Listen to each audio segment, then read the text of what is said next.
If you need to know how to replace the battery on a key fob to a Toyota Yaris Cross, or you want to use the manual key to get into the car if the battery's flat, then check out this video.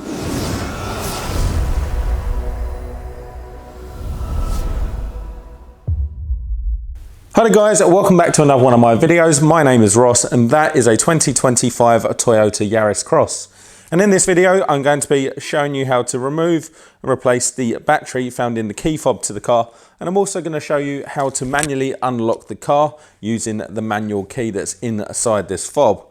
And it's nice and simple to do. We're not going to need any tools for this. We're just going to have a look at the key fob, and you might have actually noticed there's a little switch on the back. All you're going to do is flick that down and that releases your manual key.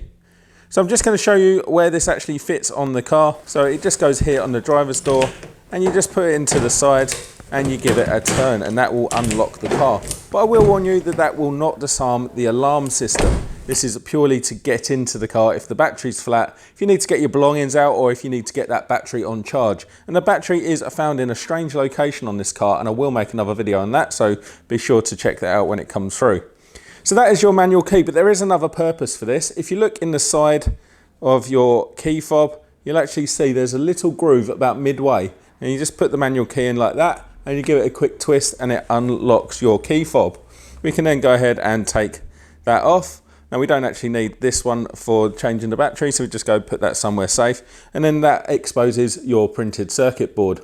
We can just go ahead and drop that out of the other half of the key fob, and you can see the battery there. So this is straight from factory. It's a brand new car, and the battery it comes with is a Panasonic CR2450. And it's a bit tricky to get out. There's just two tabs at the bottom. You need to get your nail in there, and I don't have many nails. You just need to flick them away. So you're just going to pull them two down.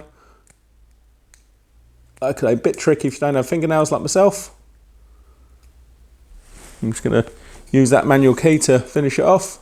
There you go. And that's allowed me to pry that battery out. So always face down that way so that you can actually read the text. Once you've got your new one, you're just going to pop that in to the two tabs midway up and then click the bottom in last. We can then go ahead and get that half of the key back. Then we get the buttons, click it in all the way around. We can replace our manual key back in there, and then that should now work. So there you go, nice quick simple video for you today. If you found that video interesting and helpful, please give me a thumbs up, leave me a comment down below, check out some of my other videos and subscribe to my channel.